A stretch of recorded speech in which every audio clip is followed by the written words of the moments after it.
If God knew Adam and Eve were going to eat from that tree, why put it there in the first place? Was God setting them up to fail? Was it a trap? Why create something he knew it would destroy everything? This is one of the most asked questions in the Bible, and the answer will completely change how you see God forever. Let me ask you something first. Imagine you program a robot to say I love you every single morning. Does that mean anything to you? No, because it had no choice. It's just doing what it was programmed to do. Now imagine a person who has every option in the world available to them, other people, other paths, other choices, and they still choose you every single day. That means everything, because love without choice isn't love. It's just programming. See, God didn't create robots. He created children. And children have to be able to choose their father for that relationship to mean anything. So God planted the garden. He gave Adam and Eve everything, every tree, every river, every animal, his presence, his provision, each other, everything. And then he said, of every tree in this garden you may freely eat, but of this one tree do not eat. That tree wasn't a trap. That tree was the condition that made their obedience meaningful. Without that tree, there's nothing to surrender, nothing to overcome, nothing to choose. You can't prove love where there's no alternative. You can't prove trust where there's nothing to doubt.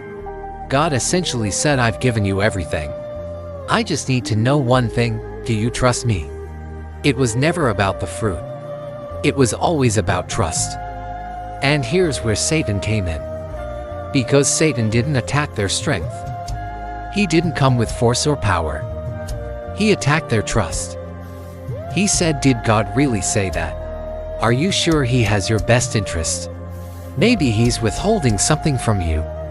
Maybe that fruit will make you better than you are. He didn't make them do anything. He just made them doubt. The moment trust broke, everything broke.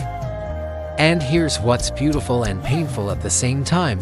God already knew they were going to eat it. He's God. He knows everything.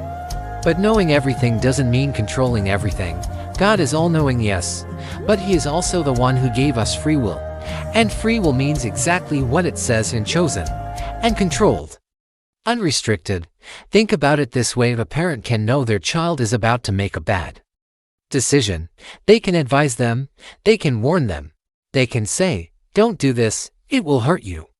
And God did exactly that. He said clearly, of this tree, do not eat. The advice was given. The warning was there. But after the advice, the choice still belongs to the child. Because a parent who controls every single move raises a child who never learns, never grows, and never truly chooses to love their parent. They just comply because they have no other option. God isn't interested in compliance. He wants children who choose him even when every other option is available. Knowing doesn't mean controlling. And love that is forced was never love at all. But here's what nobody talks about: even in that moment, even before he pronounced the consequences, God already had the plan. Genesis 3:15, right there in the garden, in the middle of the consequences, God looked at the serpent and said, I will put enmity between you and the woman, and her seed will crush your head. That's the first prophecy of Jesus, spoken in the garden, before Adam and Eve even left. God didn't put the tree there to destroy them. He put the tree there to give them a choice. And when they chose wrong, he immediately activated the plan to bring them back. So the tree was never the problem. The tree was the gift of choice, the gift of free will, the gift of a love that actually means something because it was chosen. And every single day of your life you still face the same tree. Not a fruit tree, but a choice. Will you trust God even about the things you don't fully understand? Because that's still the only question he's ever been asking. Drop in the comments, I choose to trust God. Follow for the next video, because now that we know why the tree was there, the next question is, they both ate from it, so why was only Adam blamed? Next video. You won't want to miss it.